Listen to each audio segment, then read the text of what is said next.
This man been saying the same thing for 6 years. 6. Been saying the same thing. We didn't coach our best when it mattered. I need to do a better job. It's my responsibility to get it fixed. It's my responsibility. Out-coach now. They out-coached us in every phase. We didn't do a good enough job as coaches. We're just not doing a good enough job, and that starts with me. That's coaching. That's on me, bottom line. Yeah, again, that's coaching. Put that right on me. We just have to be better. That's on me. Many sacks is that's on me. It's all of us, me. That's on me because everything that happens on that field is my responsibility. Everything. I need to own a large part of that, and that falls squarely on me. Again, nobody's fault but my own. I didn't put our guys in position to succeed. It's coaches. It's all of us. We have to be better. It is 100% me. I got to put the guys in position. Ultimately, I got to give him better stuff, and ultimately that's on me. And I got to give those guys better plays. Really, that's my responsibility. We got to look at the plan that we gave the guys. We have to coach better. Again, I look inward and wonder what I can do better. Very frustrating. That's the frustrating. It's really frustrating. It's frustrating. Frustrating. It's frustrating. Frustrated. Frustrated. Very, very frustrating.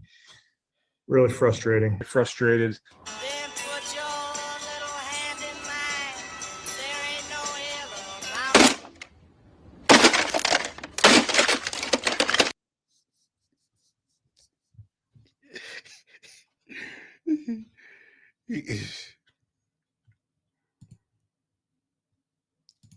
I bet it is frustrating. Titans 1-5. 5 they coach. Dolphins. I guess what they gonna call this? They had the icy hot bowl last night. What they gonna call this? The fire bowl? Cause whoever lose this game probably getting fired. But Kevin talked like he ain't going nowhere. I'm telling you, that man talked like his job is secure. I'm telling you, that man talk like he ain't going nowhere. He know he might not go nowhere. And I'm telling you, they might not fire him. They might not fire Kevin, man. I ain't gonna be surprised that they do, and I ain't gonna be surprised that they don't. Because the way that man been talking all these years, he ain't going nowhere. He is not going nowhere. Is he funny? They made us say the same thing for 6 years. Every press conference, it's on me. It's 100% my fault. I gotta do better. It's on me. It's on me. It's on me. It's on me. This is why I'm telling you, Jimmy, like Kevin and Andrew, they talk the way they want him. They talk the way he want them to talk. They don't say nothing but the same thing over and over and over. Same thing over and over and over. And it's ridiculous, man. When are the Cleveland Brown fans gonna have enough? When they gonna have enough of this? I don't get it. Is it just me, or did Joe Flacco look pretty freaking good for the Bengals against the Steelers on Thursday Night Football last night? Now, we need to remember Joe Flacco has been with the Bengals for 9 days before playing last night. He was in Cleveland for over 6 months before we traded him to the Bengals last week. He had all spring, all summer, training camp, and the preseason to master Kevin Stefanski's offense and build rapport with the receivers and all that kind of stuff. And in just 9 days, he looks significantly better in the Bengals offense than he ever did in Kevin's offense here in Cleveland. Like, it's not even close. He just threw for 340 yards and 3 touchdowns last night, leading the Bengals to 33 points against the Steelers team that we could only muster 9 points against just 5 days ago. Joe Flacco also now has 5 touchdowns and no interceptions in just 2 starts for the Bengals, with no time to prep, no time really to practice, and he only had 2 touchdowns over 4 starts with Cleveland this year. I mean, did you guys see Joe Flacco throwing the ball downfield, making big plays? All he could do here in Cleveland was dink and dunk because nobody knew what the hell they were doing. And of course, this is where everybody's going to jump in here and making the excuses. I see the excuses all over the internet. They're going to say, oh, well, Joe now has 2 great wide receivers. Oh, Joe couldn't do that here with our trash O-line, blah, blah, blah. How about we stop making excuses and just call this what it is? Andrew Berry and Kevin Stefanski have no clue what they're doing.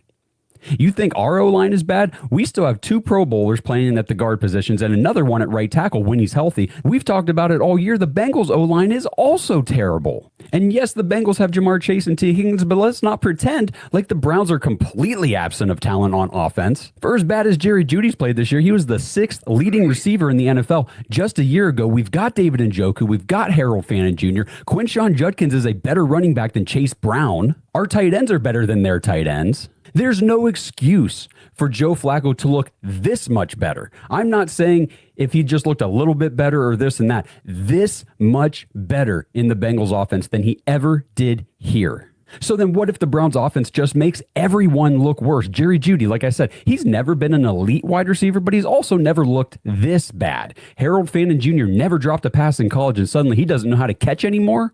David Njoku, well, might as well forget about him. You hardly know he's playing half the time. Chase Brown just ran for over 100 yards at 10 yards a clip, but Quinshon Judkins couldn't crack 40 against the Steelers. We're dropping back to pass 58 times with a rookie quarterback in his second start against a good defense on the road. Come on, guys. At some point, we have to stop making excuses for the ineptitude that is running rampant in Cleveland right now. The ineptitude, what's happening in Cleveland right now. And I'm telling you, man, 58 times and Joe Flacco go out there and ball out. Granted, I said this earlier in my video. Jerry Jeudy ain't nowhere in the same stratosphere as T. Higgins. I know y'all thought I was going to say Jamar Chase. He ain't even close to T. Higgins. Jerry Jeudy is trash. He a decent third receiver.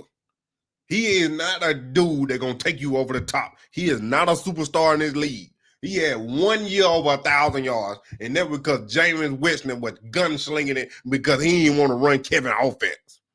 So he was throwing the ball downfield. Dylan Gabriel going to run Kevin offense like Myles Garrett said, the way he want to run it. And they're dinking and dunking downfield. And ain't taking no shots nowhere. And then you ain't even got a player, I guess that's supposed to be Isaiah Bond, to take the top off the defense, but he don't even know the plays. He ain't even going to be looking for the ball if you run all the way down there. So I don't know what you're supposed to do, man. Joe Flacco threw that ball to Jamar Chase 20-plus times. That man caught it 16 times. Probably the number 1 receiver, if you want to count Justin Jefferson, that number 1. Jamar Chase probably the number 1 receiver in the league right now. And Joe got him. And they going downfield, and he getting open. Joe said it. Joe took a shot at them receiver in Cleveland. He said, and they get open. Go watch that Joe Flacco interview. He said, he was talking about Jamar Chase and T. Higgins. He said, and they get open. He said, and they get open. I'm like, Joe just didn't do that. Because can't none of them get open over there in Cleveland. None. So why you gonna tell me you about to draft a quarterback in the first round? Why you gonna draft the quarterback in the first round? You ain't got nobody to throw. He ain't got nobody to throw to. What you gonna throw to Dylan Sampson? You gonna put him out there in the slot? Quinshon don't catch the ball like that because you ain't running that many screens. Unless you still got Dylan back there because he can't see over the offensive line. And he going to overthrow the ball anyway. But I guarantee you, man, he about to throw his first interceptions this next game, and they're going to be in the bad time, and they're going to lose. And then you're going to have the same situation you thought you got rid of Joe because he was turning the ball over. But I told y'all, some of them wasn't even his fault. Some of them interceptions in the beginning wasn't even Joe Flacco's fault. But it still go down as an interception. It don't matter if the receiver dropped it, like most of them was, like at least 2-3 of them was the receiver dropping them and going through their hands. And the defender just being in the right place at the right time. Couple of them, he threw it right to him, but the other one just in uncertain circumstances, unfortunate circumstances. That's where it is right there.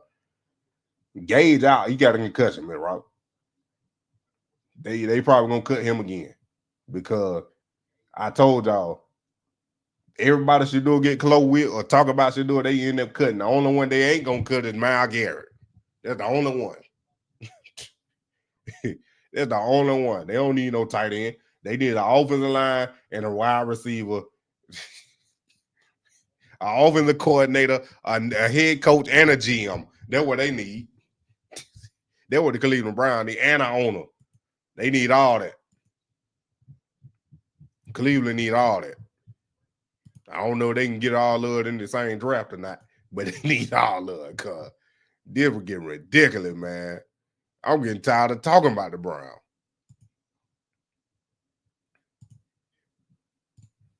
I'm getting tired of talking about the Browns, man. The whole defense, then, because that's who he be with. I'm telling you, they probably gonna cut him. Like, they definitely about to trade Njoku, because he was talking and laughing with Shedeur. My savage, Moneymane and the thing of a T and playing no games. Should I already know my name when I speak NCC flame. Got my YouTube poppin', man. Like, subscribe and everything in between. You already know Moneymane. You already know.